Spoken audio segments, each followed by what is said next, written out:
Sure. Jump right into it. We're back with the part two of the destruction of the black family. Our brother here has explained this situation. He started with part one yesterday. This is part two. Possibly there'll be a part three, but for the first part, it will be in the description area below. I welcome you back, brother. Hope all is well. Thank you. Thank you. So, yes, sir. So, just to recap um, where we left off yesterday, I was taking my son through the door of our farmhouse where I saw the outside of the building was surrounded by SWAT. I know they were SWAT because I recognize the gear that they were wearing, the clothing, the Kevlar helmets, the bulletproof jackets, the assault rifles, uh, fully black clothing with the police sign written on the chest of the clothing. And as they came out of the darkness at me and my son, they were screaming the words "police, police, police." And as soon as I saw this, because I'm familiar how this works, I froze. I wasn't about to move. I held on to my son, and I stood absolutely still, waiting for their next move.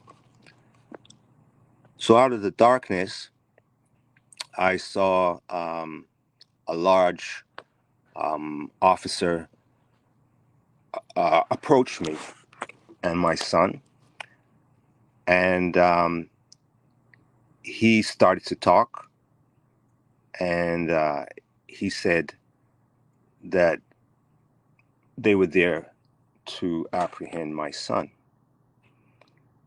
I listened to what he was saying, and he said that he had a court order to apprehend my son.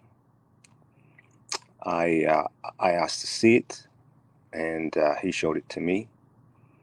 And a woman came up from the back of the officers, and she took my son. So my son, he had on a very warm overcoat with a fur collar, very snug. And he put his head down into the jacket because he didn't want to see what was about to happen. He was crying. He was terrorized. He's 6 years old.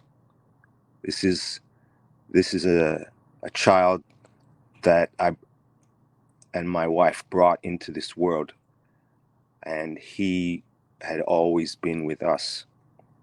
He was born in the farmhouse, and he was a very smart child, and he didn't fully grasp what was going on. But when I spoke to him at a later date, what he told me very, very concisely and very forthrightly, I said to him, "What did you think that night was going to happen?" He said, "I thought they were going to kill me." So they took him, and they started to disperse.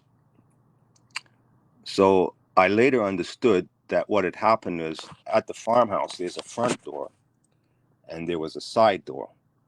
So they had stood in the area of the front door, which has, it's like an enclosed area on two sides, and they had huddled in that area thinking that they would come in through that entrance. So they were preparing to bust down that door.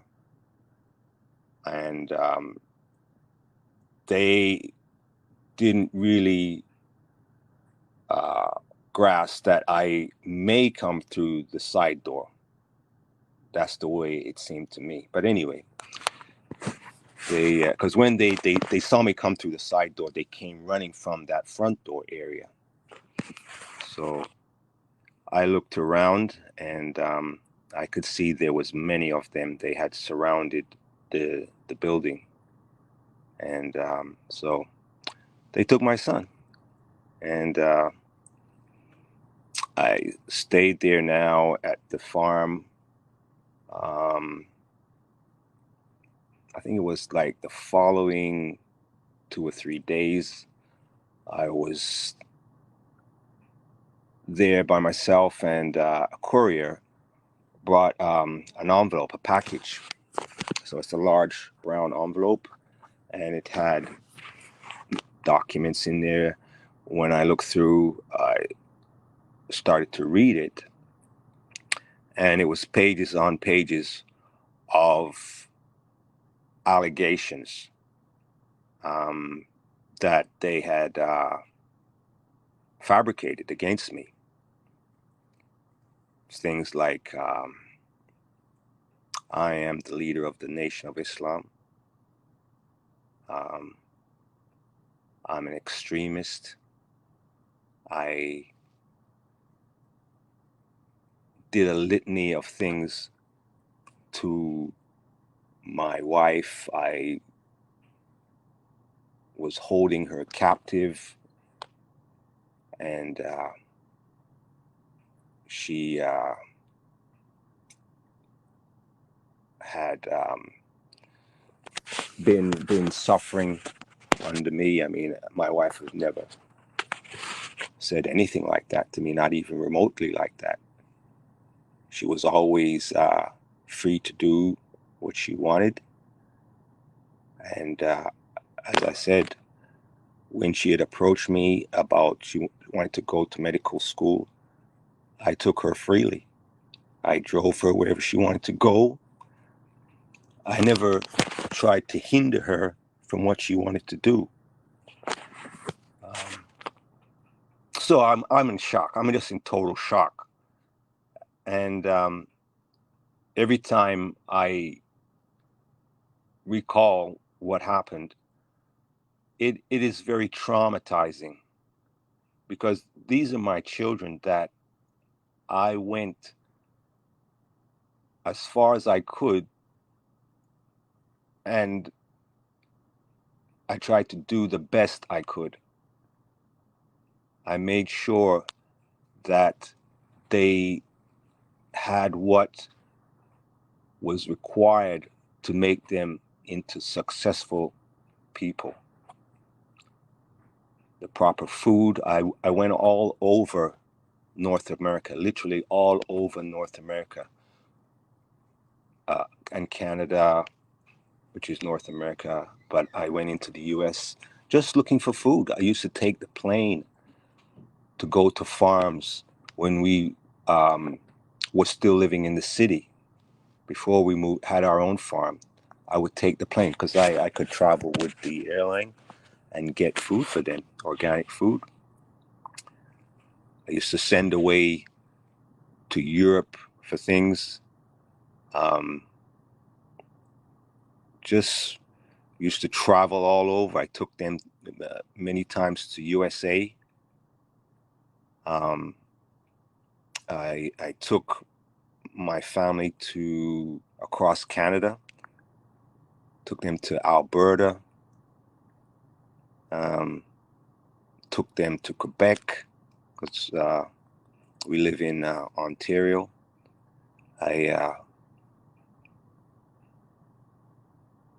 made it possible for my wife to travel back to see her family in Sudan. And she went with our children that were born at that time.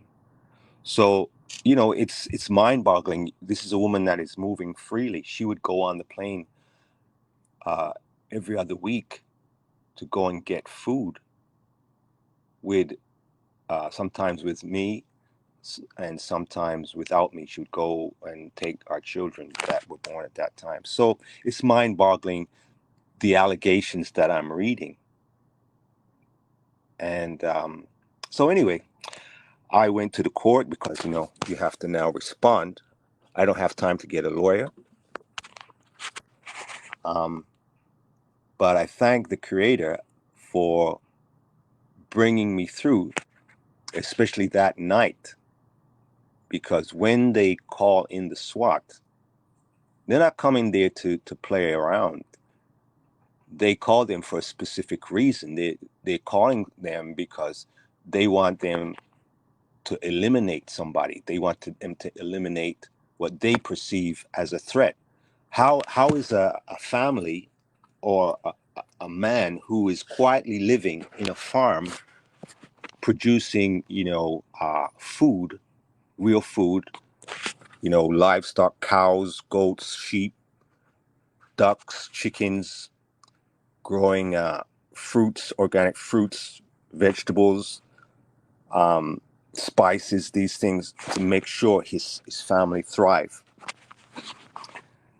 How is that a threat to anybody? We live a very quiet life. As I say, we travel around, we go into the cities. My wife moves around freely, and especially when I was working at Air Canada, because I'm gone the whole day, so she can do what she wants. There's nobody to say you can't do anything, or you're not allowed to do that. She's living the life she wanted to live because she's the one who asked me or suggested that we should move out into the country. So yeah. So getting back to the court proceedings, I go to the court. I don't have time to get a lawyer. And I show up there, and I take a friend with me, somebody I know, and we go there. So I'm instructed, because I don't have a lawyer, I should speak to the duty counsel. So I see lots of police, and one of them approaches me, and he starts to talk to me outside of the courtroom. And he says to me that he's not interested in he said, she said, he said. He's not interested in that. So what I understood from that is what they're bringing in the courtroom or in the court is it's nothing of substance. It's just he's making light of what they're doing, right? Because they've investigated and they haven't found anything. So he's letting me know that. So anyway, as I say, I'm told to report to the duty counsel if I don't have a lawyer representing me. That's the procedure in the courthouse. So I find the duty counsel, and he introduces himself to me, and he asks me and my friend to join him in a conversation in the rooms that they have off to the side. And we go in the room, and he starts to talk to me, and I'm explaining, well, I was told to report to the duty counsel because I don't have a lawyer, and he's going to take me through the next steps. So he starts to explain to me that he was present during the time in the court leading up to this attack on my family at the farmhouse. And he started to explain to me candidly, and I really appreciate what he told me. He said that what he saw, the preparations, the security, the talk, what was said in the courtroom behind my back, the steps that they were taking, and the just the overall view and look of that proceedings that went on before me, it was as if they were bringing this man Bin Laden into the courthouse. Bin Laden.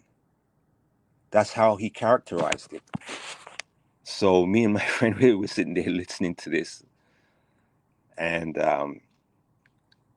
he went on to say he'd never seen anything like that before in the court.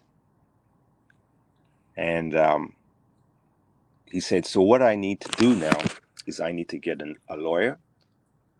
I'm going to have to come back on another date and then proceed with legal counsel. And he said he's going to write a letter to the what is called the legal aid who assist in providing a lawyer when you don't have a lot of money to fork over for, you know, expensive lawyers. He's going to write a letter to the legal aid, and he began to write the letter. So I don't have the letter in front of me, but I will provide it at a later time. I'll look for it. I'll go through the documents. So he makes some points in the letter. So he says, this that's being done to Mr. Dixon, I'm paraphrasing, but I'm trying to give you the essence of it, is a case of racism, Islamophobia, overreaction by the police, and overreaction by the court. And he's asking for assistance for myself in the matter. So he was very forthright in laying out what he saw. I didn't ask him for any of this. I didn't know what had gone on before. I'm summoned to the court, and I answer, and this is what I find. So after that, I did not go into the courtroom because I didn't have a lawyer to proceed. So I left the court and began to find a lawyer. So lawyers were recommended to me, and I found a lawyer from a person that I know. This lawyer is from Nigeria, and we sat and we started to draw up our response to the allegations that were made against me. So a date was set. I went back to the court. I went before a judge, and they, being my wife's lawyer, a woman from Iran, and the judge, they began to lay out this total fabrication against me. So what I was told, because my wife said a few things, she said she had been taken to the courthouse by this teacher, and she, along with the teacher, had gone and met with judges in their private chambers and discussed what they were going to do to me. And so hence the coming to the farm and taking my wife and children, you know, the SWAT showing up a week later. So it had all been planned out, is what I'm saying. And I sat there and I listened to their proceedings, what they had to say, the ranting and raving, the characterizing of me as some sort of national threat. But just to recap, as I explained in the first part, I worked in the government of the country for many years. First as a soldier in an elite regiment defending the country, and secondly, 25 years in a high top security job at the biggest international airport in the country. I was working there during the time of September 11th. There was never in all those years, either in the military or in the government job, Air Canada, there was never a question about me, my character, my ability to do my job. I mean, they had so much confidence in me. I had a position where when the flights leave, I'm the person that they check with to dispatch the flight. They have to check with me when I'm on shift. So that's just an example of the type of history I have in my work in Canada, in the security of the country, securing families, men, women, and children to get on the plane and go safely to where they're going, and receive them when they arrive back in the country, and also in their domestic travels inside of the country. I spoke to people about this, and they said, I'm looking at this and I'm saying, are the people that doing this, did they just come out of a madhouse? I'm being humorous about it, because it's just so farcical. It's just so ridiculous. It's just so outlandish. I've never been denied my security passes for my work. It's never been questioned. Yet you're going to make up this story to make me into something or somebody that I'm not. So I wasn't about to get up and argue in the court, but what I noticed is that they treated my lawyer, who's a Nigerian, they treated him like he's nobody. They were pretty much just laughing at him. In other words, this is like it's not like it. It's an actual verbal lynching. You see, this is like the old boys club doing what they always do to our people when they bring them into their kangaroo courts, as they call it. So I sat there and I just listened to all that was said. I just took it in. And the lawyer that I had, he tried to defend me. But as I say, they weren't even listening to him. They were pretty much laughing in his face. This is a man that is very, very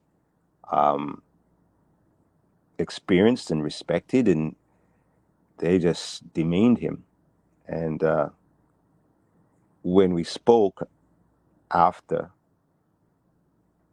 or there was a break, because we started, in the morning, I believe at 9, and we took a break for lunch. And in the break, he's telling me, "Oh, this judge is like incredible, because the affidavit, my affidavit response, he's not even looking at it. He's not even really taking it seriously." So it was a done deal. That's what I'm trying to say. They had already worked out calculated what they're going to do. So when we went back, at one point, he asked my lawyer, or he asked me through my lawyer,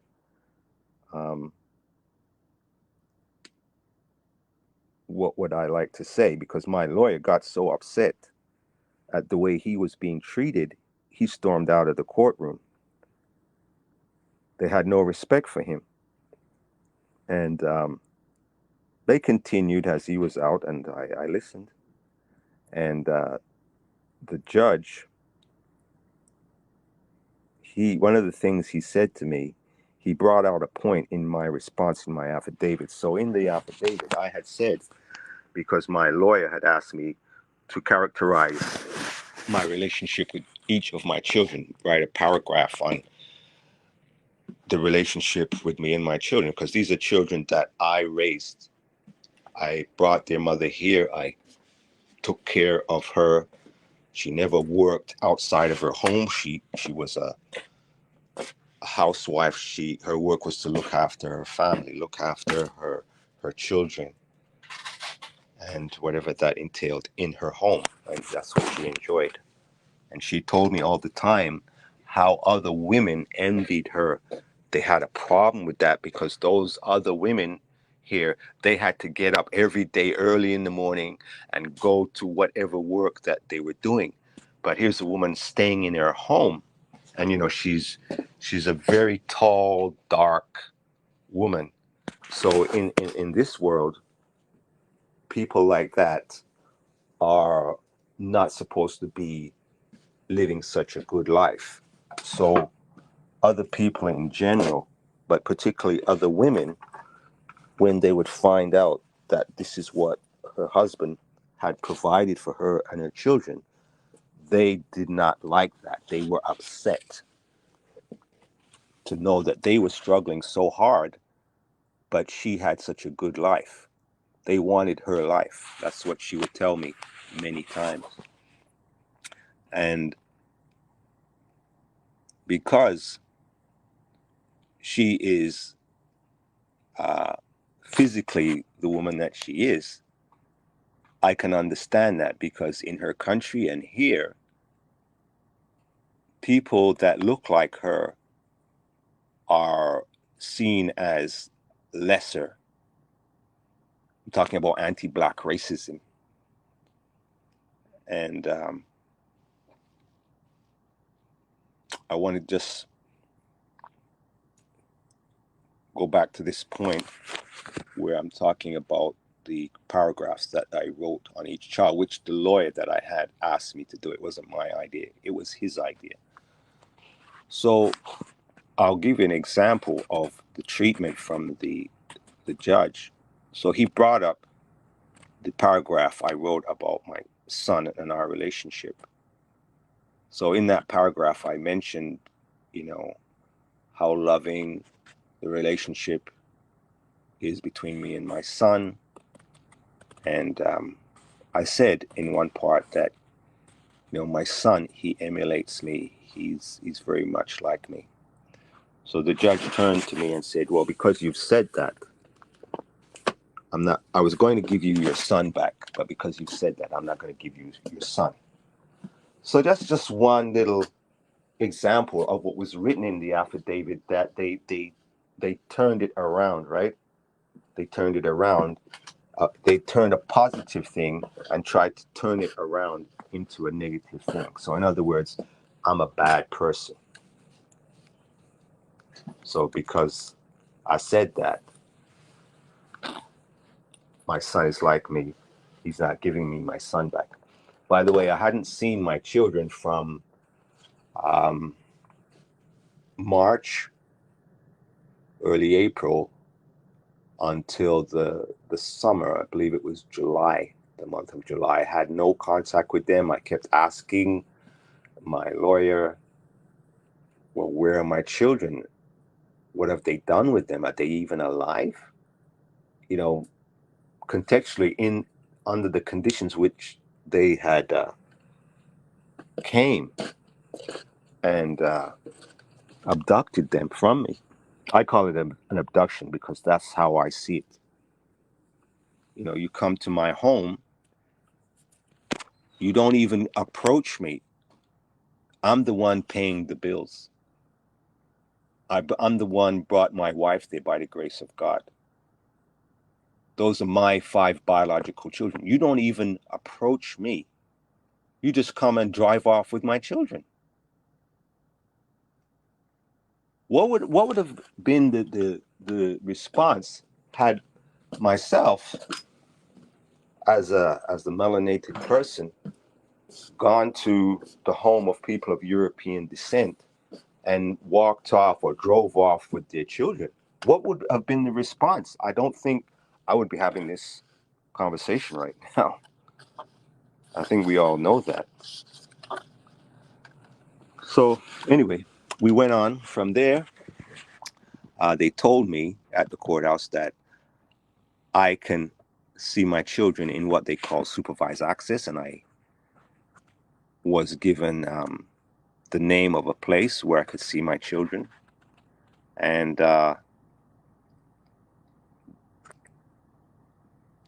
that's where the court proceeding finished for that time. There would be many more dates into the future, but that's where it stopped on that day. And I contacted the name of the place that the judge gave me to contact, because what I saw, this is all news to me because I'd never been involved in anything like that before. This is a business, right? The court is a business.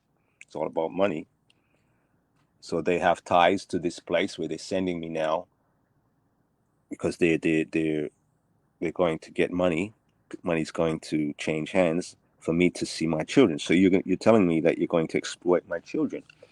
These are my children. You don't have any grounds for me not to be with my children, but so you're going to make up a story and then exploit my children. The government or whoever is going to receive money for me to see my children, because you have to have a staff there and pay people, pay for the facility and all that entails. So it's another form of slavery, exploitation, dehumanizing. And so I went to the place. They had an orientation. I went and spoke to the liaison person who meets with the families and instructs them on what goes on. And I went through that orientation, how you go into the place. Oh, I should mention this because it's a very important point. I don't want to forget this point. So they mentioned that at the court that I now have to abide in a restraining order. I cannot have contact with my wife,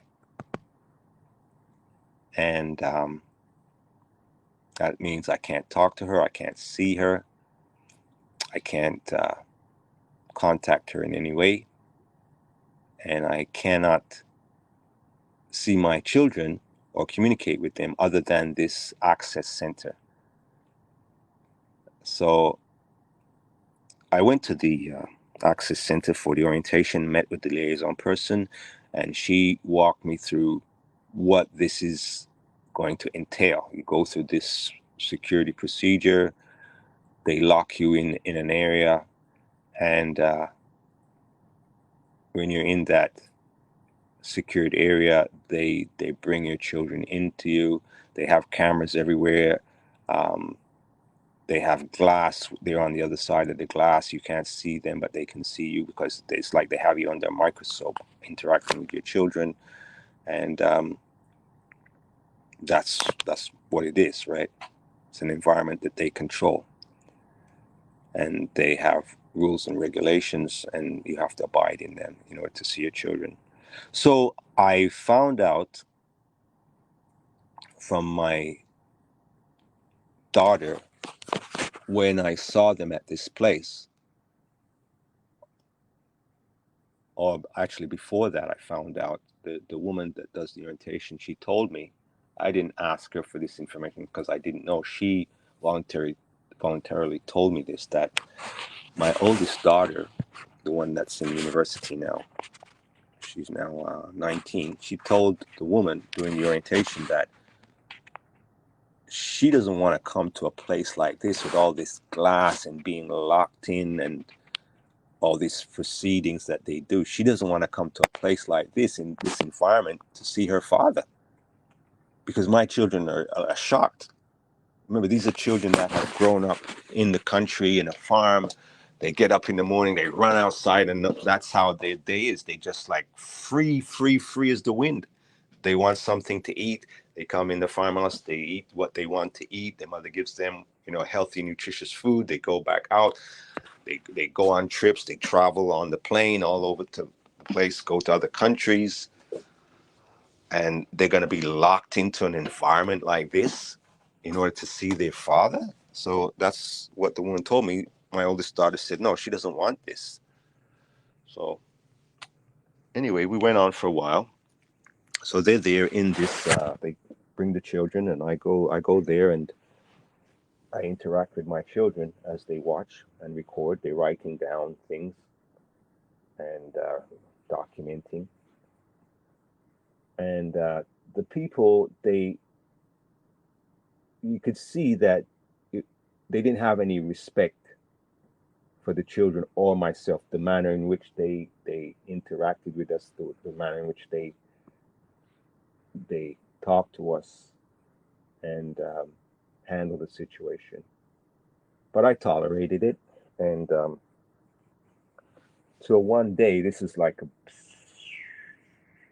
we started in September, and we went to beginning of December, the first week in December of that year, 2018.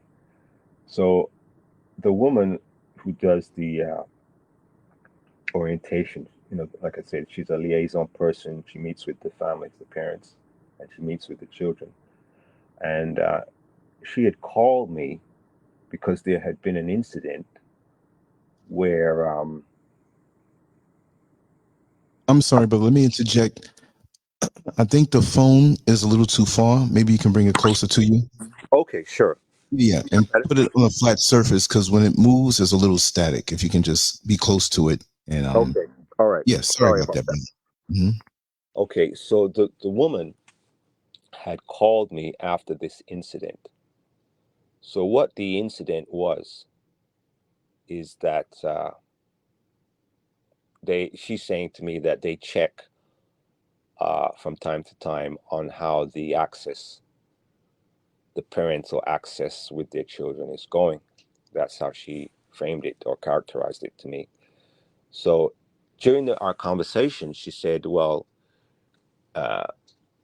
she was checking the notes, and she said everything was great. And then she got into this incident, and she said that she's reading in the notes that a child was choking in the access. So let me describe the access area. It's a huge room, and I'm sitting there in an area of the access with my children, and we play. We have toys there.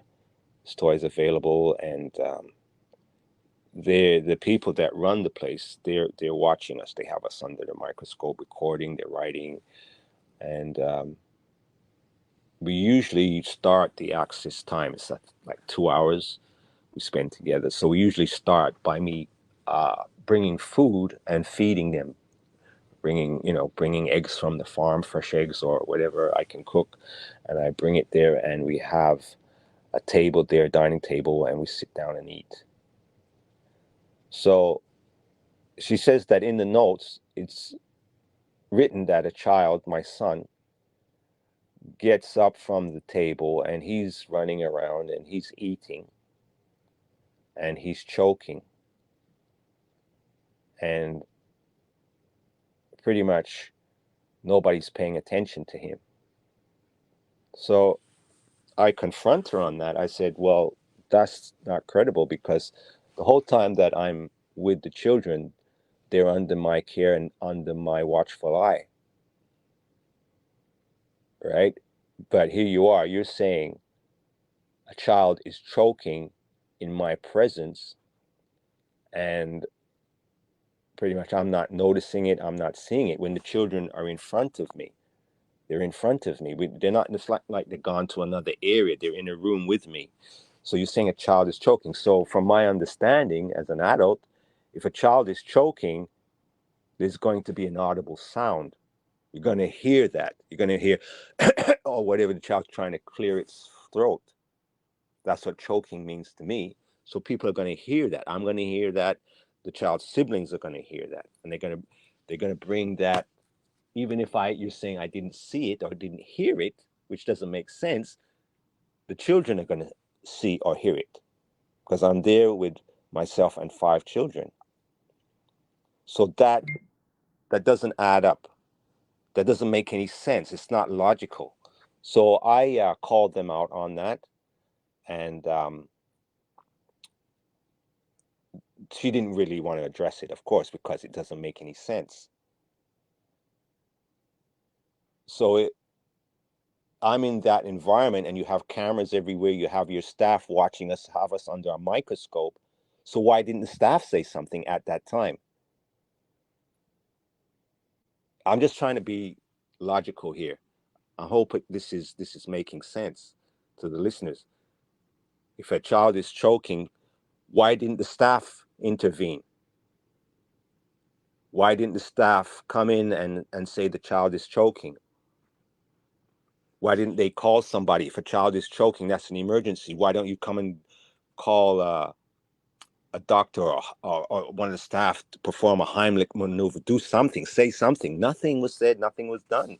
According to my knowledge, nobody said anything. It just comes out in a conversation because they see it mentioned in the notes. No, that doesn't add up. It doesn't make any sense. So anyway, we go back to the next child access, and I'm there with the children again.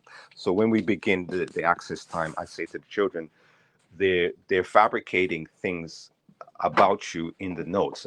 They're fabricating things about us. So I need you to be aware of this.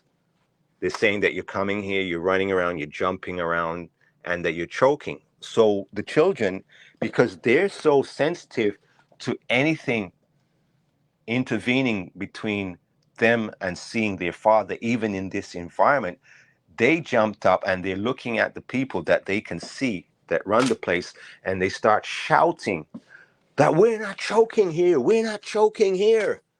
And they're saying this in unison because they're so upset that people would write this kind of falsehood about us, about them. And when the staff saw how upset the children are, they ran out of the room because I guess they perceived that the children were a threat to them because the way that the children reacted when they heard what was being documented about them and about our time together. So the access finished, and I got a call, and they said that I guess they were upset. They were concerned because they didn't feel comfortable with the fact that the children called them out on the false allegations. And so the way it went, they used that, or the court, the lawyer of my wife and the people that she's associated with, they used that to stop the access. Because the way this was going is that this is about breaking up the relationship between me and my children. And my children saw that. These are very, very intelligent children. They picked up on this right away. So I then decided to try to continue the access. And I met with the people at the access center, and they pretty much told me that the access wasn't going to continue. I later found out that the people with the court, especially the lawyers, they're on the board of this access center. So it's just total corruption, right? It's how the system works. It's systemic corruption and racism. And me and my family are the victim of that. And so there was a long time after this happened, then they stopped me from seeing my children. They wouldn't let me speak to them.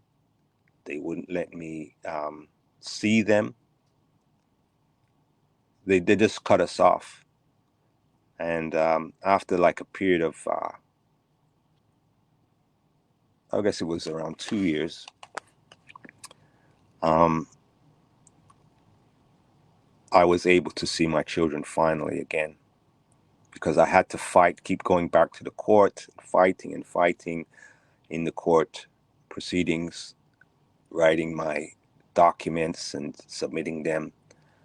And I found somebody who had an access center who was willing to help me to do the access at their farm. And I was reunited with my children there in a much more friendly setting of this family's farm. And one of the first things one of my children told me during that 2 years that I didn't see them or have contact with them, she blurted out that the people that talk to the children, they have what is called a children's lawyer, and other people that the children, I guess, have contact with. I guess my wife and maybe other people that I don't know, told the children that their father doesn't care about them. So you can see these are children, when she was saying that are in totally a situation where they're totally shocked and disoriented, because it's like you take a fish out of water. They're thrashing about. They don't know what this is. They're trying to understand what this is. They're grabbing at things that they're hearing, and they trust me because that's the person that has always raised them. When my wife delivered the children, I was there to catch the children, cut the cord, the umbilical cord, and welcome them in the world and spend as much time as I could with them, and then they're without their father. So they started to just hold me, and just they could see that I was suffering, but that child wanted me to know that, even though that she knew that because she said that there would be a negative response to her, because she was telling me what had been going on when I wasn't there to guard and protect them and take care of them. They were saying things about me that obviously weren't true. And this is a reoccurring theme throughout this, because they're trying to break the bond between me and my children. Because when you homeschool a child, I had taken early retirement, to be with these children 24 hours. So these are children that are in a different world, that are always under the loving care of their parents. And then you take them and throw them out there in the world, and all that entails. People can come to them freely and call them names, especially they're in that school system, that racist school system. The teachers are doing things to them, all the treatment that they receive. This is very difficult for a child. And so they're trying to hold on to me, and I'm trying to hold on to them as the system is trying to break us apart. So this battle is continuing on. I've gone back to the court many times. So one of the things that they did is, on one occasion, I had gone to the court with a friend, and the court proceeding is going on, and I tell the judge that I want my children back. I want my children. And I told the judge straight, I spoke straight words to the judge. I told the judge, this is a child abduction. This is what this is. The police and this teacher, I called her by name, They came to my farm and they abducted my children. So the judge responded, she didn't say, well, sir, you know, you've made a mistake, you're confused, you're lying, you don't know what you're talking about. No, that's not what she said. She said, because you've said it out now, they're going to retaliate against you, meaning the police, the other side in this conflict is going to retaliate. The people that I've called out, they're going to retaliate. And I left the court, and lo and behold, it was like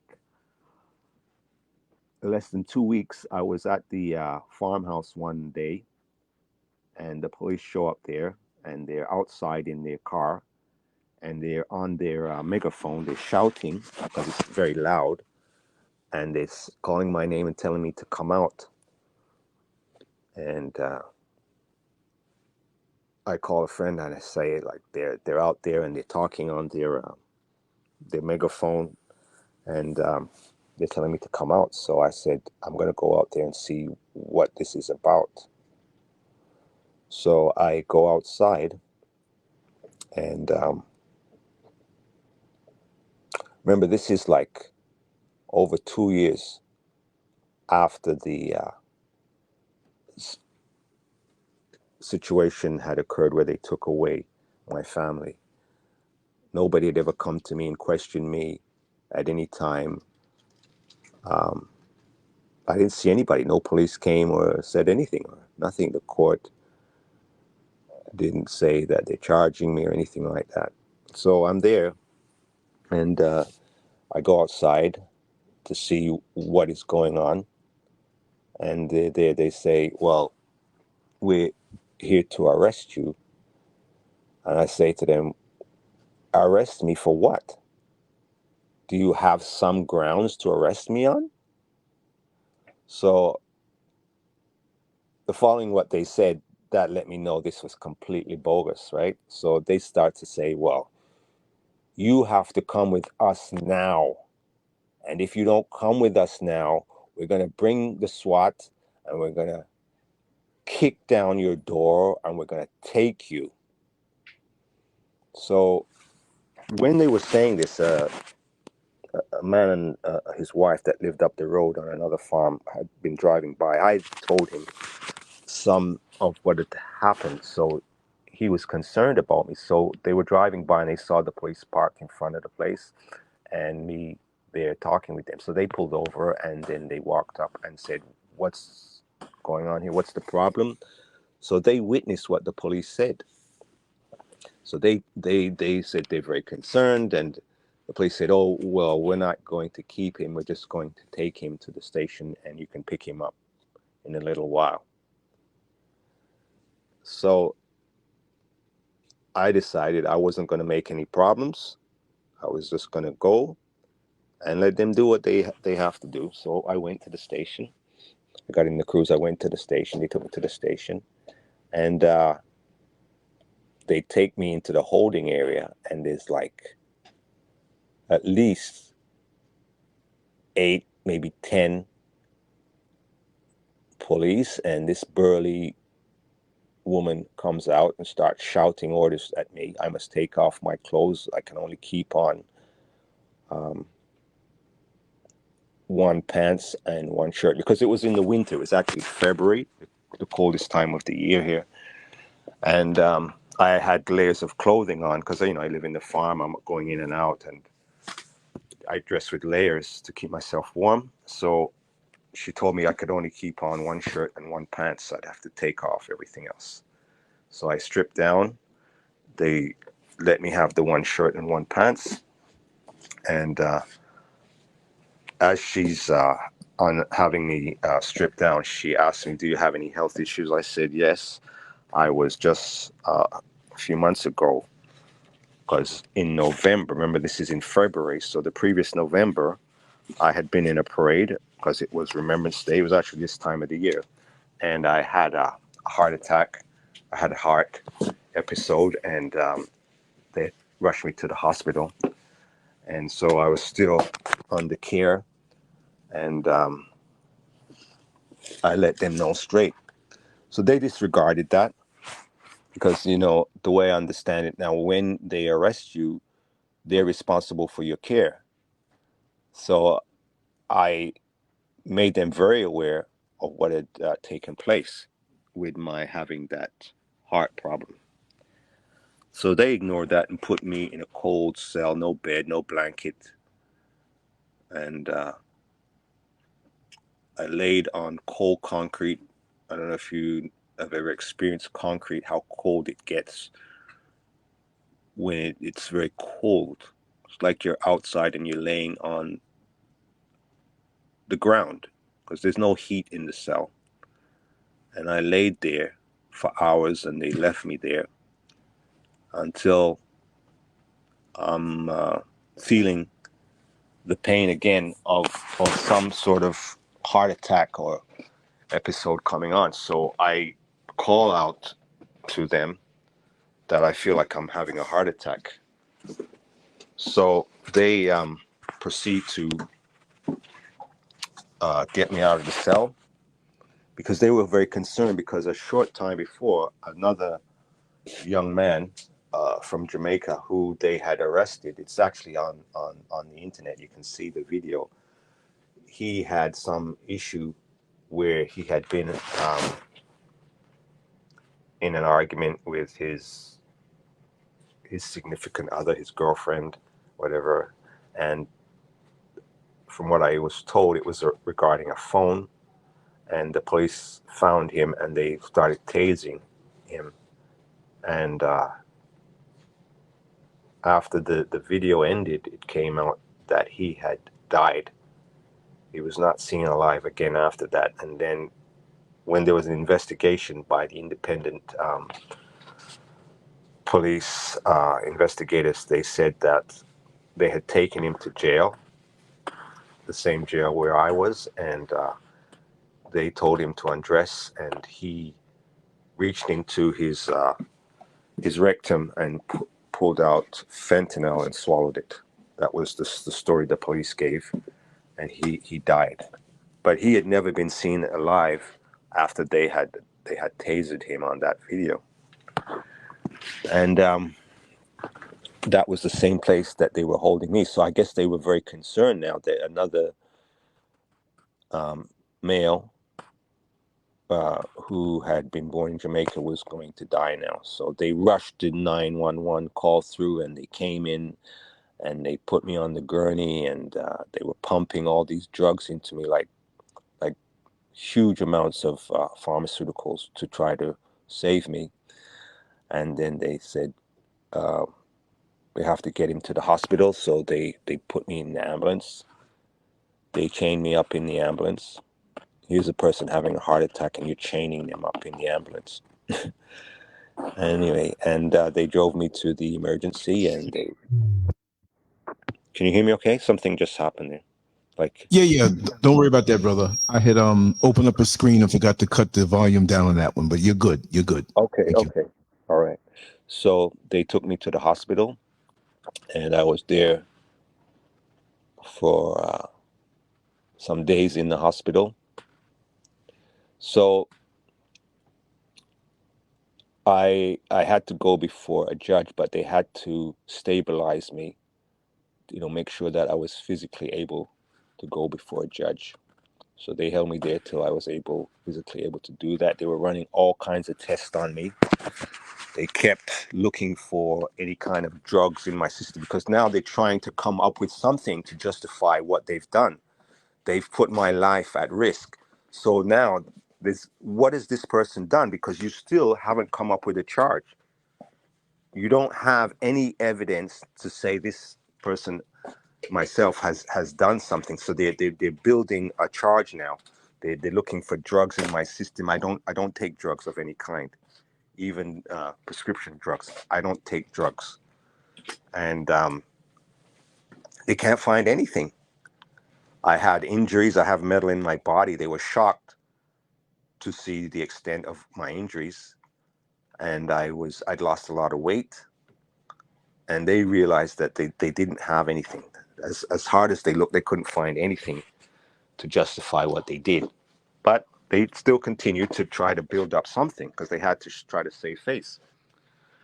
So I'm looking at the situation now, and now that we've gone to where we've gone, I'm sure they're looking at that I'm going to come after them in the court setting and hold them responsible for what they've done.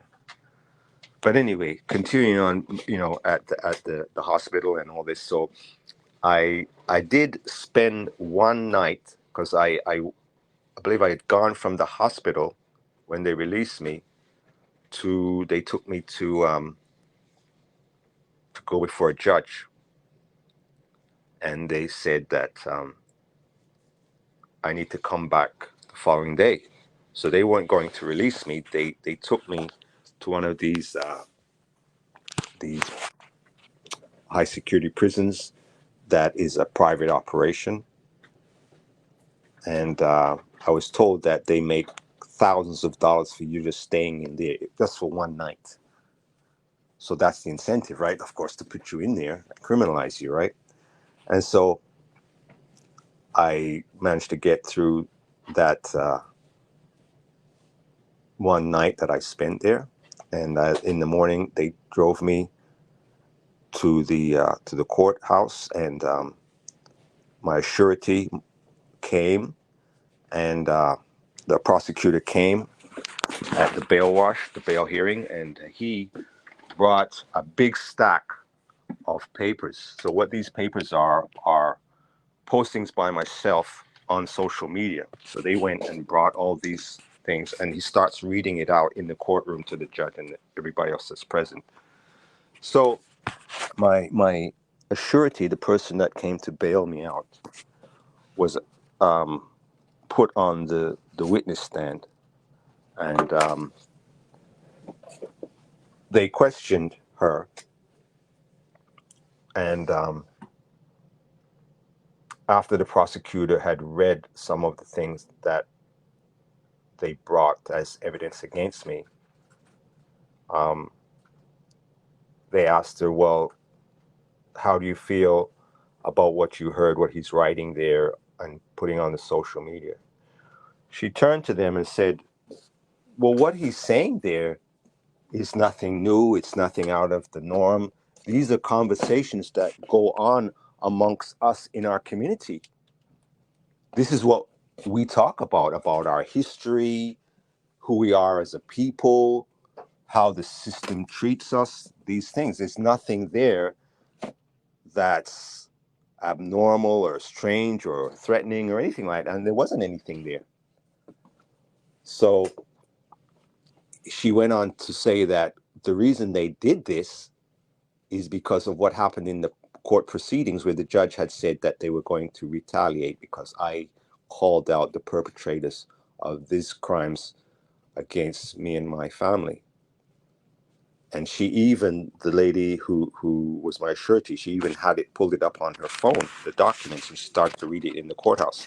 So the woman judge got the prosecutor to back down, got him to back down, because he was trying to intimidate this lady that was testifying on my behalf.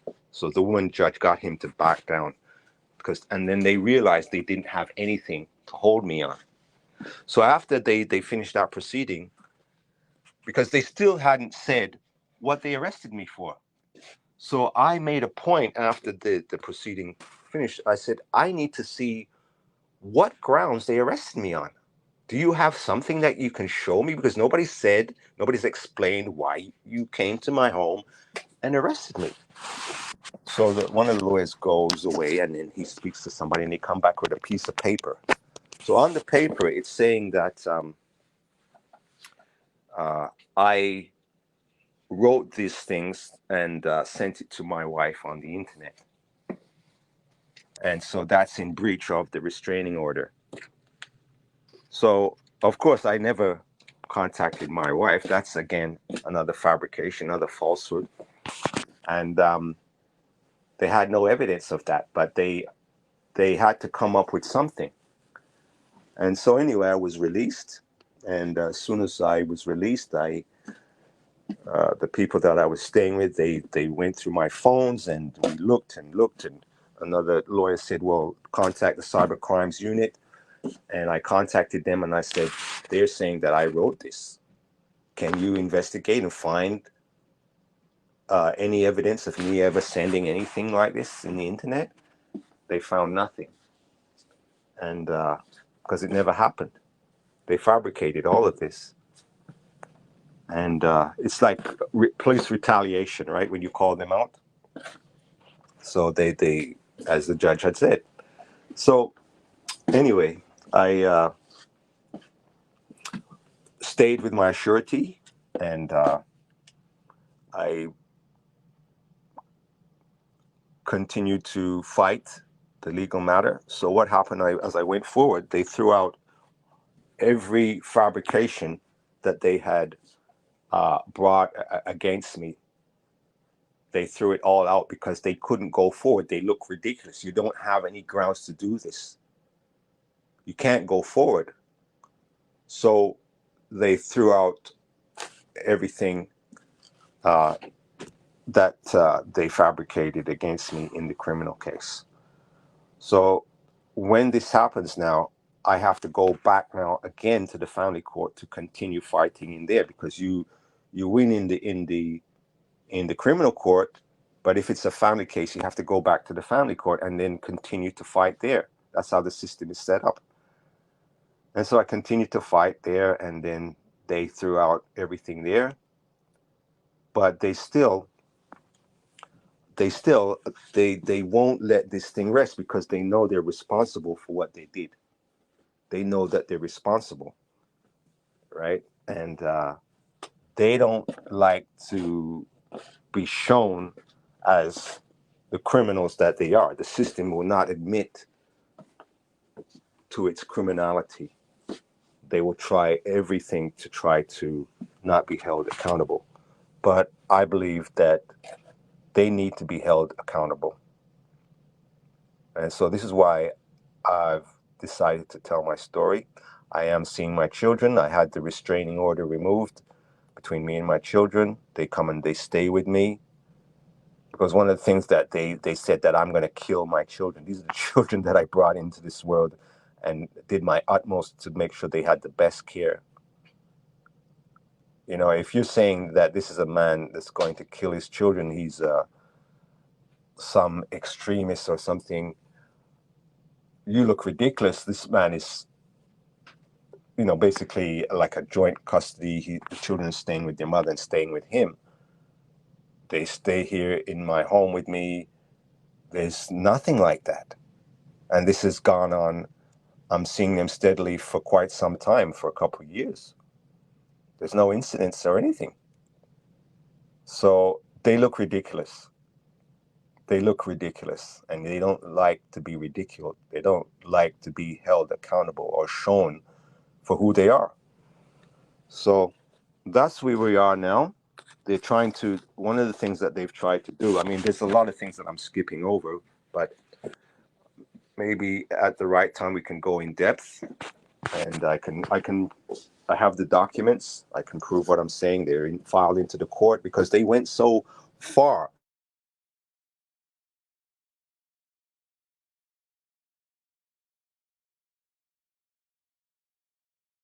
They went so far to destroy me that they dug a hole for themselves that they can't get out of, and they're concerned about my retaliation against them, or me holding them accountable. It's not that I'm retaliating, it's because I want to hold them accountable so they don't do this to other people. So that's where we are right now. But as I said, it's an ongoing situation because they have drained me physically and mentally, and I'm just trying to continue seeing my children. They want to take my children out of the country, right? Because that way the children can't tell their side of their relationship with their father, and they will hold the mother accountable. But I have to be sensitive to how I proceed with my family, because that's, at the end of the day, that's still my family that I love and care. All that I've gone through, that's still my family. That's my beloved. And I have to always think about what is in their best interest. So that's where we are right now, in a nutshell. And I think I'm gonna pause it or put a pin in it right now, because I have to go to a remembrance ceremony. So I can't really go much further at this point. But I thank you for setting this up, because this is a great thing that you're doing, my brother, and I'm really honored by you. And I thank you. I thank you from the Thank depth you, of your brother. heart. I thank Thank you you. for being for the brothers and sisters to have this